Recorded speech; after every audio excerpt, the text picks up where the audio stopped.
बात करेंगे बिहार में सियासी हलचल की, तो चुनावी हलचल है, सियासी हलचल भी है। मीसा भारती अपने बयान से कह सकते हैं पलटती नजर आई हैं और उन्होंने अब अपने बयान पर सफाई दिया है। उन्होंने कहा है कि उनके बयान को तोड़ मरोड़ कर पेश किया गया है और दरअसल उनके कहने का इरादा ये था कि इलेक्टोरल बॉन्ड पर अगर जांच होगी तो निश्चित तौर पर इसमें कार्रवाई भी होगी। तो ये हालिया बयान आया है मीसा भारती की ओर से, जिसमें उन्होंने कहा है कि मेरे बयान को तोड़ मरोड़ कर पेश किया गया था। और कल के अगर हम बयान की बात करें तो ये कोट करते हुए मीसा भारती ने कहा था कि अगर हमारी सरकार आती है तो हम कार्रवाई करेंगे और बीजेपी के कई नेता और प्रधानमंत्री नरेंद्र मोदी जेल में होंगे।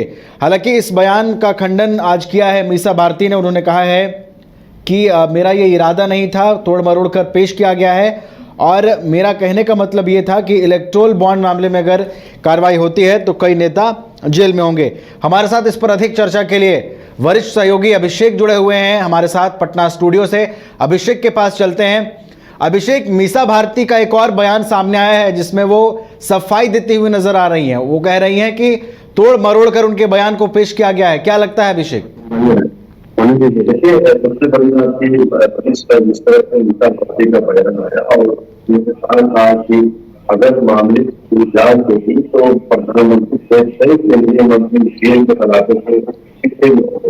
तो लेकिन जिस तरह से आज मीसा भारती पलट गई है और उसके बाद वो कह रहे हैं कि मीडिया पर सारा आरोप लगा रहे हैं और उनका कहना है कि मीडिया ने उनके बयान को तोड़ पर भी पेश किया है और इसके उनका कहने का जो बयान था ज्यादा उनकी जो प्रधानमंत्री पर सीधा आरोप लगा रही है।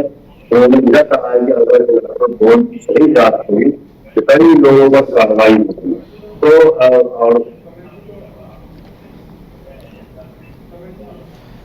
तो मीसा भारती के बयान के बाद जिस तरीके का सियासी उफान देखने को मिला, उसके बाद फिर मीसा भारती एक बयान देती हैं और उसमें वो ये कहती हैं कि तोड़ मरोड़ कर उनके बयान को पेश किया गया है।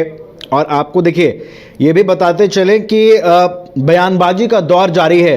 अगर हम स्पेशली बिहार की बात करें, बिहार में चुनावी माहौल जिस तरीके से बनता हुआ दिखाई दे रहा है, पहले चरण का नामांकन हो गया है 19 अप्रैल को।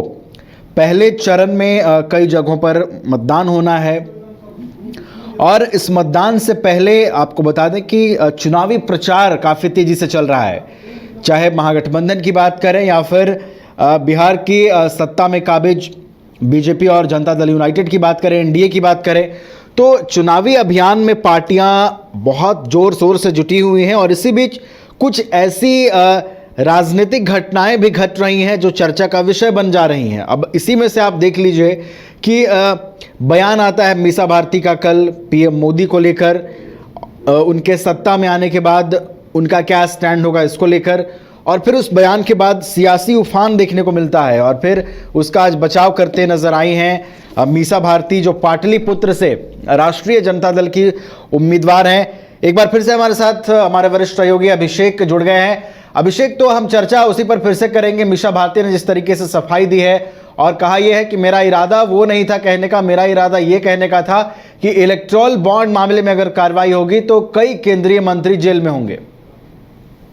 बिल्कुल, देखिए जिस तरह से मीसा भारती अपने बयान से आज पीछे हटी है और साथ से ये कहना कोई गलत नहीं होगा कि मीसा भारती बैकफुट पर है। कल जिस तरह से पूरा मीसा भारती ट्रोल हुई और तमाम राज्य स्तर से लेकर के राष्ट्रीय स्तर तक के जितने मीडिया हाउसेस है वहां पर मीसा भारती के बयान को लेकर के काफी कहा जाए तो खबरें में बनी रही। और अगर कहा जाए तो प्रधानमंत्री पर सीधा आरोप उन्हें लगा रहे थे कि इलेक्टोरल बॉन्ड की अगर जांच होगी तो प्रधानमंत्री सहित कई केंद्रीय मंत्री जेल में होंगे और हमारी सरकार अगर बनती है तो यह कार्रवाई होकर रहेगी।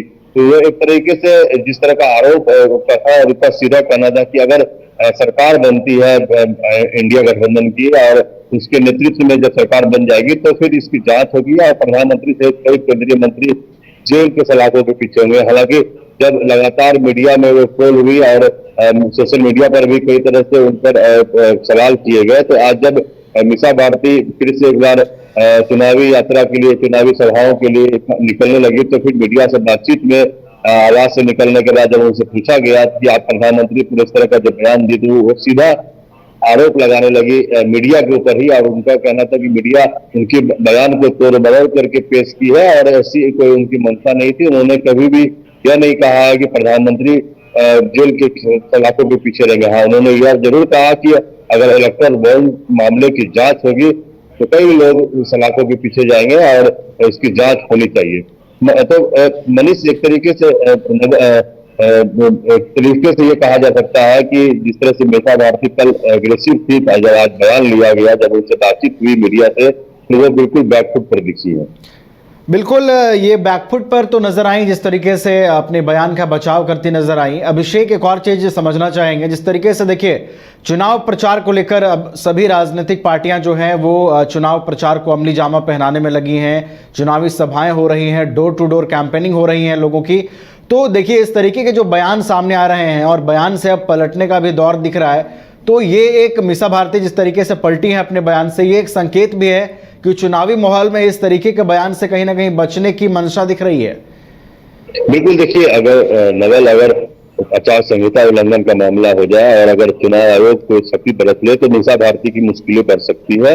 और शायद इसीलिए जब उनको जानकारी मिली कि इस तरह की मामला बन सकता है तो वो बैकफुट पर आए हैं और अपने बचाव में उन्होंने कहा दिया कि ये तमाम चीजों को बेबुनियाद तुल दिया गया है और ये पूरे मीडिया का एजेंडा सेट करने की बात है और पक्ष विपक्ष दोनों बातों को सामने रखना चाहिए और जो मेरा पूरा बयान है उसे सुनाना चाहिए। यानी कि तोड़ मरोड़ के पेश किया गया है। तो एक तरीके से समझा जा सकता है कि चुनाव के इन मौके पर जब मीसा भारती का जो लोकसभा क्षेत्र है वो पाटलिपुत्र है, वहां पर 1 जून को चुनाव होना है और अभी काफी वक्त है, उसके पहले किसी तरह की परेशानी में वो न पड़ जाए। और क्योंकि वो प्रत्याशी भी है वो स्टार प्रचारक भी राजद की है, तो इस तमाम चीजों को सोचते हुए वो अपने बयान से पीछे हटी है। और जो माना जा सकता है कि किसी तरह चुनाव आयोग अगर मामले को संज्ञान में न ले लो या फिर कोई उन पर मुकदमा दर्ज न कर दे कोई भाजपा के नेता, इसलिए इससे बचे हुए वो इस तरह की बात को कह रही है। और जो मामला है वो मामला को अब तिल पकड़ने के बाद